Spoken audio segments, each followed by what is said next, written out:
Good day everyone. Today we will discuss our research study titled Distance Education and E-Learning Management System for Pamantasan ng Lungsod ng Pasig. By the way, I am Alisa Christine Izari. Here with me is Katriel Angela Serrero and Mariel Celes from Pamantasan ng Lungsod ng Pasig under Bachelor of Science in Information Technology. To start with our presentation, we will be discussing 4 parts here in the video. First would be the introduction of the research study, second, statement of the problem, which is divided into 2, general problem and specific problem, third, system demo, lastly, testing results and conclusion. Since we are focusing on our school, Pamantasan ng Lungsod ng Pasig, to start with, it is also known as University of Pasig City. It is a local university run by the government here in Pasig, Philippines. And in last 2000, through the initiative of then City Mayor Vicente Eusebio, it was established, and it continues to cater thousands of students until the K-12 was developed, which is the curriculum. And we researchers came up to the idea, especially that pandemic happened, we come up to create an e-learning management system of Pamantasan ng Lungsod ng Pasig. Last 2020, when the pandemic started here in the Philippines, so it was a huge outbreak that has affected everyone, and the President Rodrigo R. Duterte has started implementing various health protocols and quarantine policies per area or locations, so it is depending on the number of cases. So as the time or the years goes by, everyone is working to bring everything back to normal, and it includes the education. So it happens that there was this on online classes instead of the traditional face-to-face classes. So everyone is using the Google Classroom. What is e-learning management system? It is a learning web-based software or electronic technologies that utilized accessing educational curriculum outside of a traditional classroom or face-to-face classes. So technically, students and teachers are studying online, which is called online classes. Additionally, it is a multimedia system that aims to provide a creative and effective way of producing, storing, and communicating information. In most cases, it refers to a course, program, or degree that is offered accordingly based on the student's status. Now let's discuss the statement of the problem. First, general problem. So in recent and current situations, COVID-19 pandemic has led to many changes in education, and one of the most important changes was education, and it was established and controlled as a distance learning while coping up with the pandemic. So we researchers came up to the problem that we have to break new ground on the newest blended and distance learning. Second divided part of statement of the problem, specific problem. So the study aimed to assess distance education using e-learning management system on each student and teacher from colleges in the Pamantasan ng Lungsod ng Pasig. First, the system helps to easily organize the students' educational requirements, such as activities, assignments, attendance, and quizzes. Also, it will secure the teachers' and students' personal information. Additionally, learning materials can easily be accessed by the students.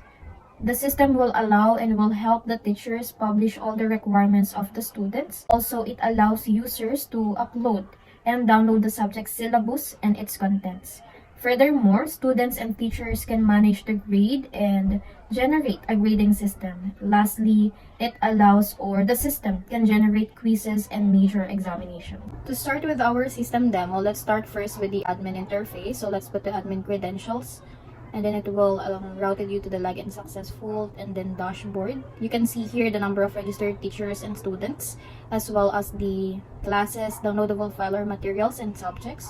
So first subject, we can see here there are listed subjects already, and then you can edit it, and then you can also put the description and then click update. So it will also allow you to remove or delete, and it will ask you if are you sure you want to delete the subject, and you can check it and click the add subject. Proceed on putting the subject code together with the description, and then click save. Next would be the class. So put, or you can see here there are listed classes already, and you can also edit it. or you may also remove it. So let's try to edit first. And as you can see, it was edited already. And let's put it back on the correct section. So let's try to add another one. So as you can see, it was successfully added at the bottom, and you can check it and then delete it. So yes. Next would be the admin users. You can add another user, first name, last name, username, or password. And as you can see here, there is a registered admin already, which is us. And you can also edit or remove. Next would be the department. So as you can see, there are a list of departments already. It is also allowed to edit or delete. So check first and then delete. And you can also add another department. Put the department name and also the college dean and click plus. So here with the students, you can check with the registered students. There are this specific pages since there are different enrolled students. So you can also delete or edit. Or you may also add depending on the section. Put the student ID, first name, last name, then click the plus button. So next would be the teachers. So there are different teachers that is registered already. And you can also edit or remove it. You may also add, and then next would be the user log. So you can see here the date and time and who log on this specific platform, which is the admin credentials. And then you can see here the activity log, which is you can see the specific actions that they have made on the system. Lastly would be the school year. So it can also be edited or removed, or admin can also add another school year for another curriculum subjects. We will now proceed with teacher interface. Once we click this, I'm a teacher, we will be redirected to teacher portal. We need to sign up first if we don't have an account yet. Please take note, provide an accurate information when signing up, and only teacher or professor from PLP are able to use this website. Once we created an account, we will be redirected to teacher interface. In this, we will see my class. Let's try to create a class. As you can see, the class that we created are now here. Click this to proceed on my student, which we can see all the students under this subject and section. For lessons, here we can upload the lesson materials like PDF, PowerPoint, pictures, and videos. For assignments, we can also upload files here. We can view which student are already submitted their works. For announcements, teacher can post any announcement. He can also edit and delete it. Here we can see the responses of quiz, test, and attendance. Now, let's click back. We can see notification, message, which we can interact with our fellow professor and PLPN students. In materials and lessons, in this, we can view and download all the files without going back on specific classes. Here in add lessons and add assignments, we can upload files without going back on specific class. And in this, add announcements. Of course, we can create announcements here with a specific class. And for create forms, where we can create quizzes, tests, or attendance. Now, here we can change password and profiles. We can now log out. We will now proceed with students interface. Once you click I am student, you will be redirected to students portal. And before you can proceed, we need first to log in. And if we don't have an account yet, we need to sign up. Take note that only bona fide students from PLP can sign up and log into this website. Once you log in, you will be redirected to students portal. And with this, you will see my class feature. Once you enter a specific class, you will see here my classmates interface. After that, there is an interface which is my progress. You can view here all the assignments and activities you uploaded. And next is lesson. Students can upload or submit a file. And let's try to upload a file. Let's put here a file name. And as you can see, the file was uploaded. Next is assignments. Students can view and submit assignments here. Next is announcements and activities. As you can see, there is a time limit once you open the quiz. And let's try to submit. and you will see here the scores. Let's go back now. Let's click now, notifications. Students will notify once their professors upload an activity or quizzes. Next one is message box. And let's try to send a message to student and professors.